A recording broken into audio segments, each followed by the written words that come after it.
Good afternoon and welcome to Don't You Know I've Had a Stroke with your host Mike Peters, that's me, and a special guest today which we'll bring on in a moment. But can I just say we are live on Facebook and YouTube because I'm a global internet sensation, and if you're watching please comment who you are and where you're from, because I know I'm big over in the USA. So without further ado, I'm going to bring on my guest, who is a friend, but also a teacher. And welcome to Ali. Hi, Ali. Hello. Hi, you alright? I'm good, thank you. You're looking very fresh. Well, I had to go and pick my 4-year-old up from school, so the hair was done this morning, and then it was nice and bright and fresh and windy outside. So I now look like I've been dragged through a hedge backwards. But there we are. Hey ho. However, can you see the comments, Ali? I can. Hi, Jerry. From Austin, Texas. I did tell you.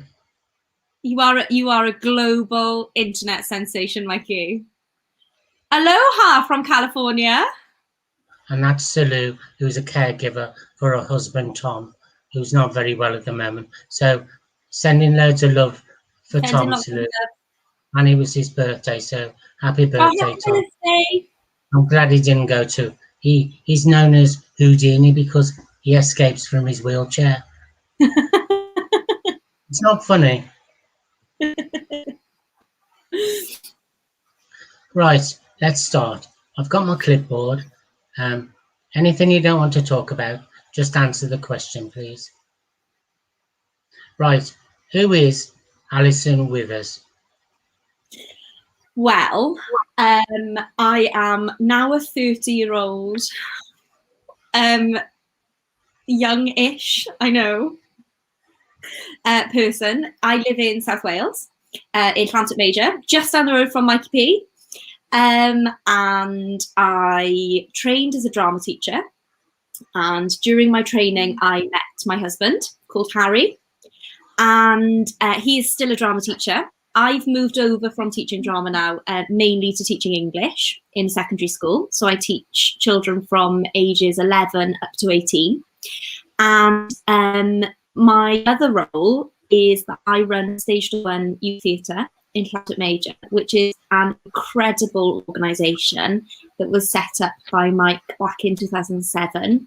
And when my 4-year-old was born, I was having Ollie in one wing of the Heath Hospital, and Mike was having lots of complications following a heart attack in another wing of the hospital. So just after Ollie was born, my husband said to me, something I need to tell you. Mike's not very well, and he's in that building there. And Mike and I have worked very, very closely over the years with Stage Door. And then I think it was 2018? 16. So 2016 was when you were poorly. And then I think it would possibly 2017, early 2018, that Mike said, I need to move away from Stage Door now. I need to have a break from this. So I carried it on, and we've been carried on ever since then. So I'm a 30-year-old living in South Wales, mum to Ollie, wife to Harry, English teacher in a local comprehensive school, and artistic director of Stage 1. Yeah, so I can always remember, I got that on my notes that you were having a baby in one part and I was having stents fitted in my heart on the other side of the hospital. Yeah. It's quite funny, really, isn't it? Well, I did joke to Harry, see, Mike can't stay away from me. He can't stay away from me. We just work too well together. I can remember the day you came to visit me when after my stroke in Princess of Wales with Ollie, and Ollie used to hold on to the rails of the bed. That cheered me up so much because I was depressed, wasn't I? It was a really incredibly difficult time. It was a really incredibly difficult time because I think if you go from being someone who is very active and someone who is fiercely independent and in charge of everything that's happening around you, to someone who's not able to make decisions about the simplest things that are happening to them because medical care has taken over, then that's a really, really difficult situation for anybody. Because I didn't think they were going to let you in, did I? No, and there was a time that I came to say goodbye. There was a time that I came to say goodbye, and I left Ollie in the car with my mum, and I came. Please don't, I'm filling up. Yeah, because Jude had phoned me to say that you were really poorly, and I came to the hospital expecting that it might be the last time that I would see you. Or I was there in bed, yeah. Yeah. Yeah, there was one night when, after I got sepsis, I really thought it was the end, and I begged them to phone Jude, and they didn't want to. I said, and then one little nurse said, "I'll do it," because I did think it was the end. Yeah. Anyway, I'm still here, and we had a great time, didn't we? Stage door. Yeah. I think we made a good team. Yeah. Especially when you had to put my eyelashes on as a Dane. Mike, there are things that I have done for your costuming that no one should ever do for somebody else. We won't mention gaffer tape. We won't mention gaffer tape, and we won't mention the gold lame leotards either. I know. I was trying to find a clip of it, but I couldn't find it. It still haunts people now. It still haunts me. The gaffer tape and the extra pairs of pants and the where's my bra gone and my eyelashes are falling off. And that was all you. That was all you. There's one thing I'm going to say to you, and you'll have to explain to my audience. Candlesticks. Oh, the candlesticks.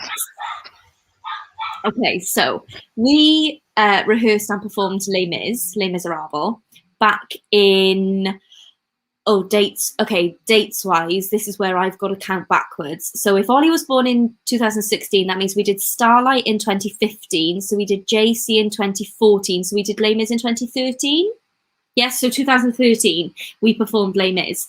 And Mike said to me one day as we were rehearsing it, "I've had an idea about, I've had a dream about this. It has to happen. And so we made it happen. We made the silver candlesticks happen, but the silver candlesticks became a little bit of a metaphor then, didn't they? For something very dramery, very serious. So we still joke even today about the silver candlesticks. So Jerry's trying to get the dirt on me. Tell us secrets about Mike. I think the gold lame leotard and the wigs and the eyelashes is probably as scandalous as I think we can probably get away with. Yeah, we're still in the watershed. Yeah. And when you're an internet sensation, global internet sensation. Global internet sensation. Right, I'm going to ask you a question now. Who was Mike before his stroke? Mike was the person that I would go to the next sale with at 5 o'clock in the morning and laugh my head off about the look that he would give other people as they would barge past us. He'd do this. And I would be wetting myself the entire time. Mike was the person who would always make me smile on a Saturday morning. We'd have croissants with cheese and Lurpak or crumpets for breakfast in the morning, and then we'd spend 3 or 4 hours dancing our socks off and giggling away, and then wrestle away, but it would always be something that we would get through together. And Mike is the person who, when it came to show weekend or tackle weekend, he's the person who would walk in with coffee that had far more sugar in it than actual coffee. And he would say, right, this is going to happen, and this is going to happen, and this is going to happen. And then he'd walk out and he'd go and do a job somewhere else. And I would be left there thinking, I've got no no idea what's going on. And then I'd pick up the pieces and we'd work it out. And then he'd come back in and go, that's exactly what I wanted. That's exactly what I wanted.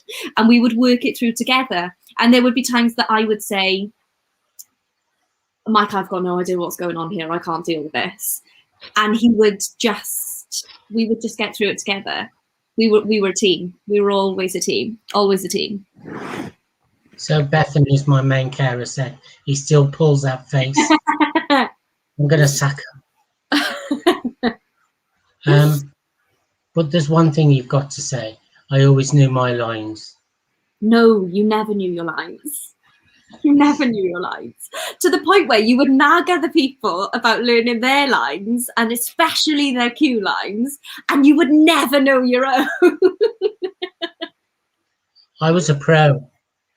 You would know them by the show, but you would not know them at the dress rehearsal. I can remember trying to go to a ladies' shoe shop and buy size 11s and try them on in the shop. I got some funny looks. Yes, you did. And there was always a bank of shoes. There was a collection of shoes that were men's sizes sort of 9 through to 12, just in case we needed them. And my thigh-length orange boots. Yes, I'm sure they still exist somewhere. They're giving someone like those somewhere. They're in my wardrobe. You never know.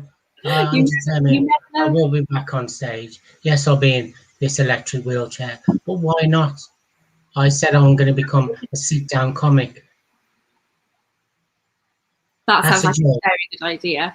Sounds like a very good idea. You cut out in the middle of it, so I had to piece it together. I said I'm going to become a sit-down comic. Do you get it? I do. Absolutely. And I've been discussing with Jude. I'm going to go on RuPaul's Drag Race UK, and my name's going to be Meals on Wheels.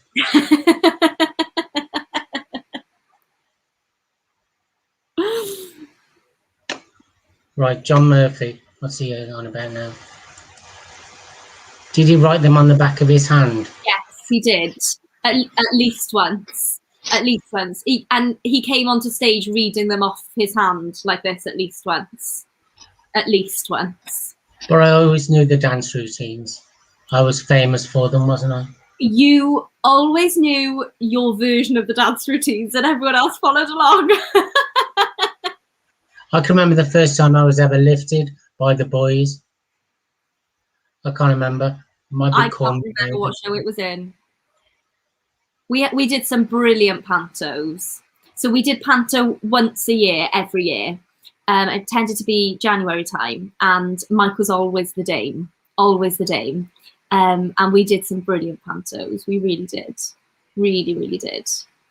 I mean, Cheryl Cole, Fight for This Love. And we did Beyonce once, didn't we? You put a ring on it. That's the one. And my favourite was the Ollie Murs song. The one that Eagle choreographed to start off with. Dance With Me Tonight. Oh, yeah. Dance With Me Tonight. That was always my favourite. The looks from some of the boys there who had to dance with me, they looked petrified. Well, they were scared. It was a completely out of their comfort zone, wasn't it? But it was always lovely to see that when they were on stage, they really did bring it to life. They really did. Everyone did to at least once. How do you think we've affected these young people's lives? Well, there are more actors and actresses and so on in the world now as a result of some of the things that we've done. But I think beyond that, we've given some people a family, and we've given them friendship, and we've given them family. Not that they haven't already had that, but you know, Stage Door 1 has never been it's never been exclusive.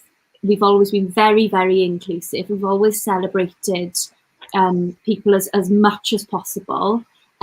Yes, absolutely, there is the issue of things like casting shows and so on, because ultimately when it comes to casting a show, you've got to put the person in that you think is going to be right for the role. But we've given people a voice, we've given them confidence, we've given them a chance to perform, a chance to to work with others in a way that they never will have done in their lives. I think the one thing I was proud of, I always did it fair, didn't we, on audition day?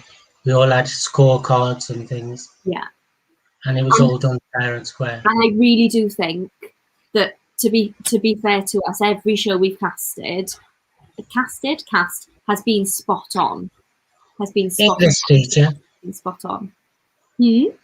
Call yourself an English teacher. I know. Lockdown break, post-COVID brain fog. Right, let's talk about teaching. Are you doing online teaching? Yes. No face-to-face? So I'm going into school sometimes, not very often, because there's nobody else there. Any of the children who are coming into school are working in our school hub, so they're not in the classrooms with where I would be teaching them normally anyway. So it's quite lonely to just be in school on my own. So I've gone in sort of once a week, but I tend to work from home for the other days. And I'm doing a mix of live teaching, sending pre-prepared, pre-recorded videos that we've recorded. Either I've recorded myself or we've recorded as a department, for students to watch and then listen and go back to. And we find them really helpful, actually, because the students can pause them and go back and check them and so on.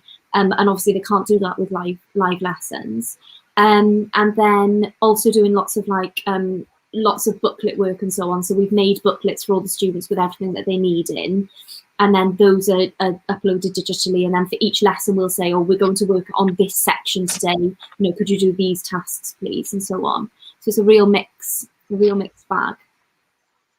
So in the UK at the moment, teachers aren't being given the vaccine. Do you think they should be?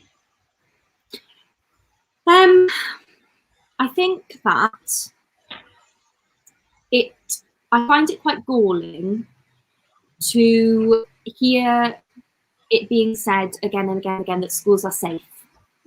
I find that quite galling because we know that COVID is transmitted by people being in the same space as one another, and it's transmitted by people breathing infected droplets and so on, or by touching surfaces, and then you pick it up and it gets into your body. And when we returned to school back in September last year, my school, I felt, had done as much as they possibly could to try and make everything as safe as possible. But the reality was that I was in a room with 32 teenagers who really are basically adults themselves. They're as big as adults, a lot of them, sitting next to one another, all facing the front, all breathing at me. Windows open, door open, but we're in that room together for an hour at a time. And I had a box that I had to stay in. Whether that box was actually 2 meters away from those students or not, I need to get my tape measure out really to make certain of that. I've always wanted to put you in a box. Pardon? I've always wanted to put you in a box. and put me away somewhere. So, but you caught COVID, didn't you? Yeah, so I had COVID I tested positive on the 14th of December. So schools broke up. Schools were going to break up for Christmas a little bit early from face-to-face teaching. And we were going to provide online teaching for that last week of term. I think the Monday was it the 15th was the Monday? 15th of December was the Monday. Don't ask me, I've had a stroke. And so we were in school on the Friday. Saturday morning, I woke up just with a bit of a headache. I just felt tired, a bit of a headache, nothing that is unusual for me at the end of a term, and nothing that's unusual for me in general, to be honest. A bit tired, a bit of a headache. And I went to stage door. We were still managing face-to-face rehearsals at that time. So I went to stage door, had a rehearsal, and then came home, felt really tired, had a little nap. And then overnight, my temperature just went up. And so I got a test the next morning and it came back positive within the same day. And did it frighten you? Yes. Yes. I was very lucky that my symptoms weren't horrendous. I was exhausted to the point where I could barely get out of bed.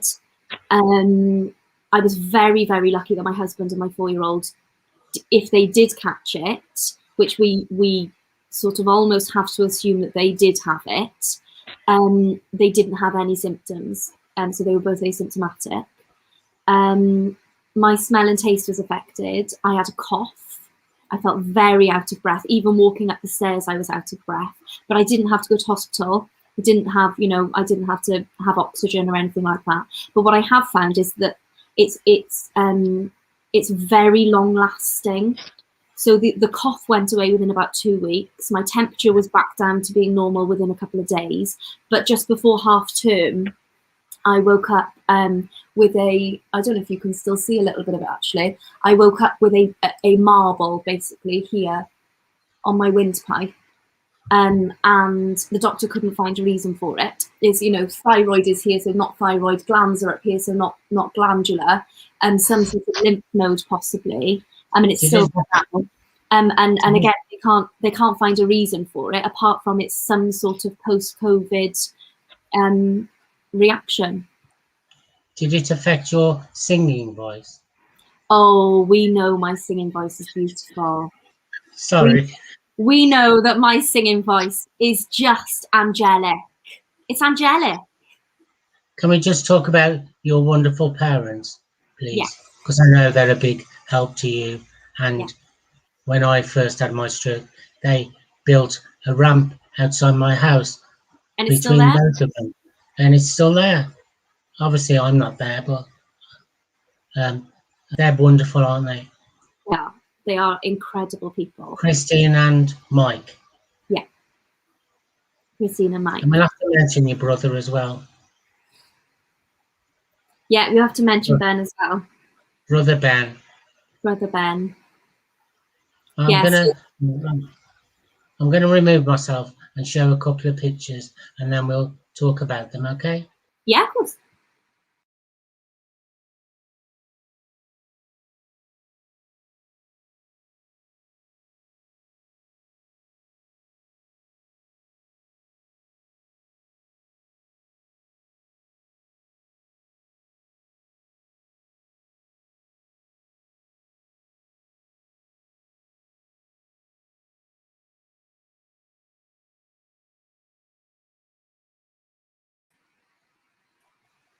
Sorry, I chopped Harry's head off.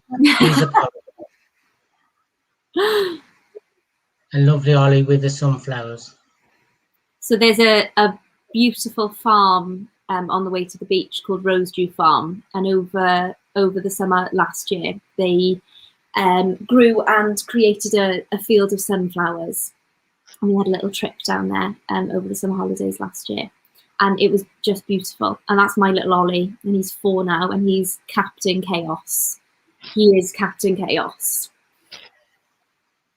Talking about family, I've got a little surprise. This is somebody who was part of our Stage Door 1 family. Hi, Helen. Ash! Hello. Is she muted? I think she's muted.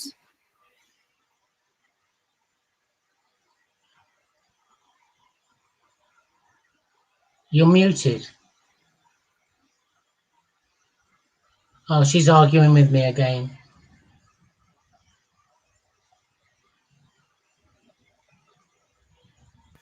Can you hear me now?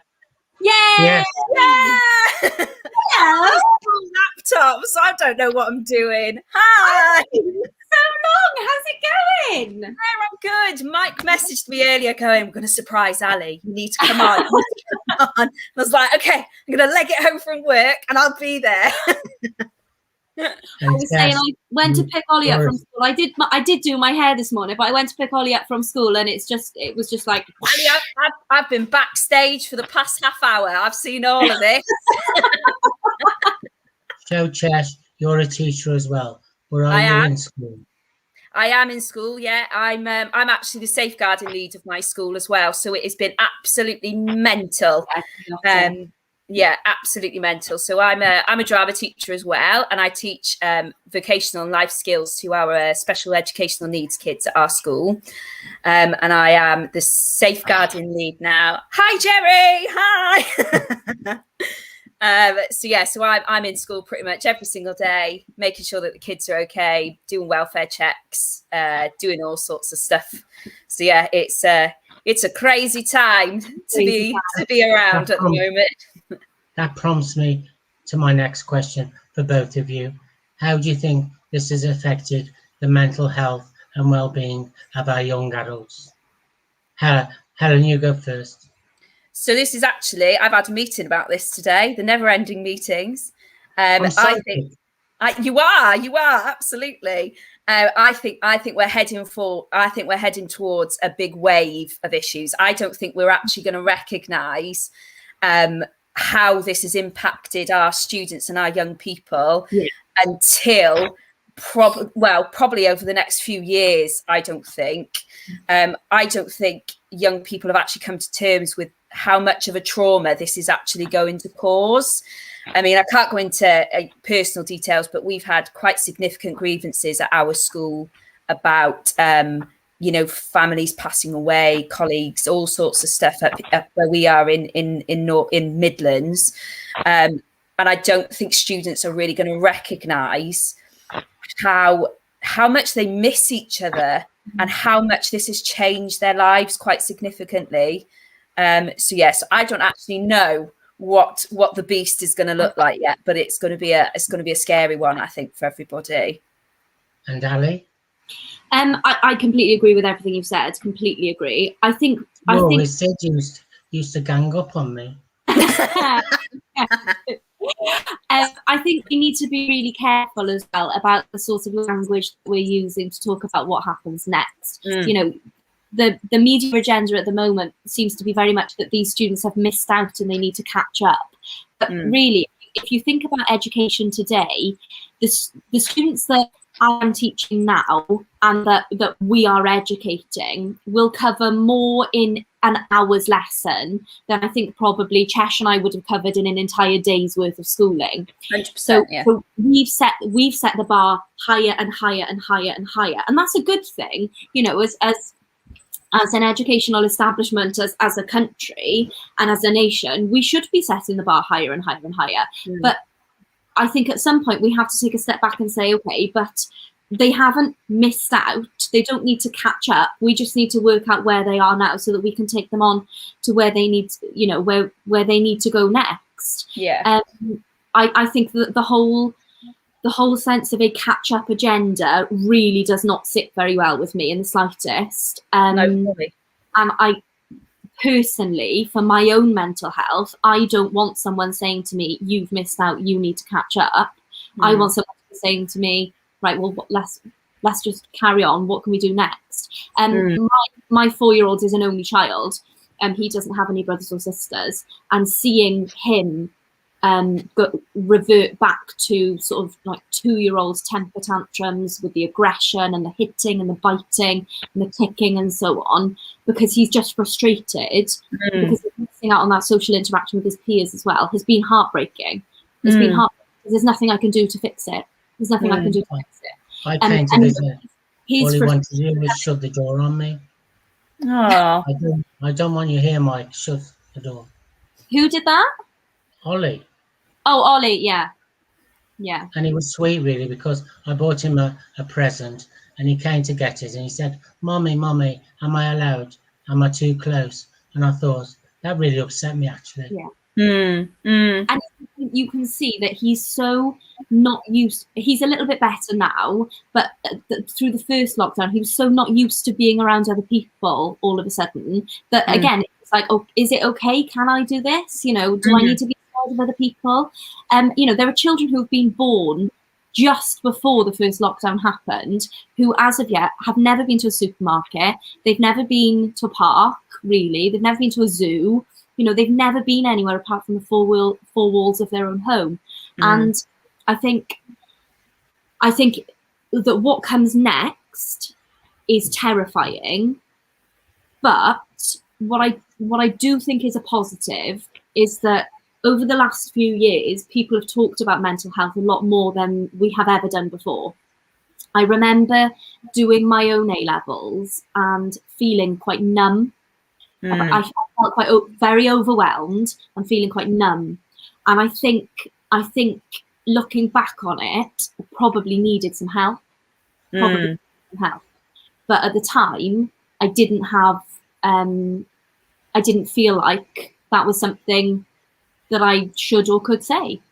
Whereas now we're much better at saying, right, tell me if you need help, or these are the signs that we're looking out for, or, you know, this is what help is available. And hopefully that will help a little. But I think you're right. I think it's just going to be a tidal wave. Yeah. Tidal wave. Yeah, definitely. Well, can I just say, you as teachers, you're doing a bloody fantastic job. I'm not sure I can say bloody, but I did anyway. It's my show. I can do it around. You know me, stubborn as hell. You're a global internet sensation, Mike. You do what you want. Are you catching on? Right, one last question before we go, because we're approaching that time. If they made a film of Ocelot, who would play you, please? Ali? Oh. Well, it would have to be someone like Jessica Alba, because she's just the most beautiful person in the whole wide world, and you know. And Jess, who'd play you? I see myself as a young Dawn French, to be honest. I think Dawn French would play a good Chesh. I do. But Chesh, do you reckon, could they do a little rendition, one show more for the last tour of Ladies, as well as us? I wish we'd filmed that, Ali, because that was iconic. Absolutely iconic. Every now and then, I have little flashbacks to the lyrics that we wrote for that. And yeah, it was iconic. Oh, I had a flashback to a play. I don't know whether both of you were in it. It'd Be My Baby. I saw that. You directed it, Ali. Yeah, with my girls in sixth form. Oh, yeah. It's so good. That was my debut. And Chesh, you've got an amazing voice. So I think they saw it on my Christmas show when you were Eva Peron in a Vita. Yeah. With my bleach blonde hair. That was good. Good times. Back when we could actually do show. Say again. I like bleach blonde. I'm missing it a little bit. But like you said earlier about not being able to go to the hairdressers, I've got a box dye waiting for me to do tonight. Look at my root. And it's all going grey. Hang on, where's it's all going grey under here as well. My 30th in January, guys. 2 days after I found grey hair. And that's a big, literally 2 days after I turned 30. That's it. The end. Yeah, it's not good. So, Chesh, how's your husband? He's fine. He's literally just gotten home now. He's got more tattoos, Mike. I'm sure you'd be happy to know. That's a bit of an in-joke because I feel like there needs some context here. So we had Christmas. I miss our salmon side at Christmas time. We had a Christmas buffet, a little cheeky Christmas buffet one year. And we'd all had a couple of glasses of wine, and Mike started telling us about how he really, really hated tattoos, really disliked tattoos. Just to go back, I think this is the first time that Mike had actually met Gaz as well.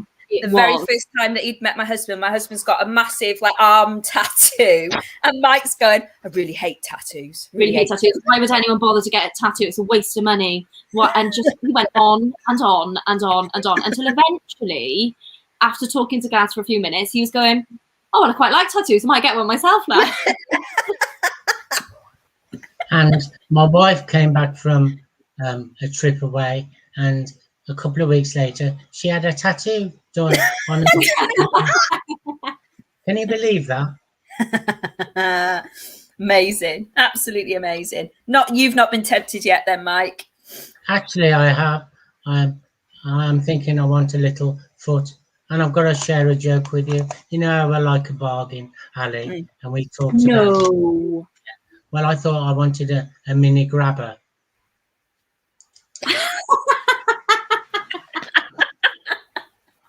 And I didn't just buy one, I bought a bloody packet. I won't tell you what Jude said. No, don't tell us what Jude said, especially not if we're before the watershed. Right, guys, keep up the brilliant work. You know I love you both dearly, and we will be together again and to have a drink at some point when this global pandemic is over, which I'm sure it will be. But for now, I'm going to get rid of you and play my closing titles, which is me singing a song in stage door. So stay there and I'll talk to you in a minute. Thanks again. Say bye-bye to my audience. Bye, Vince.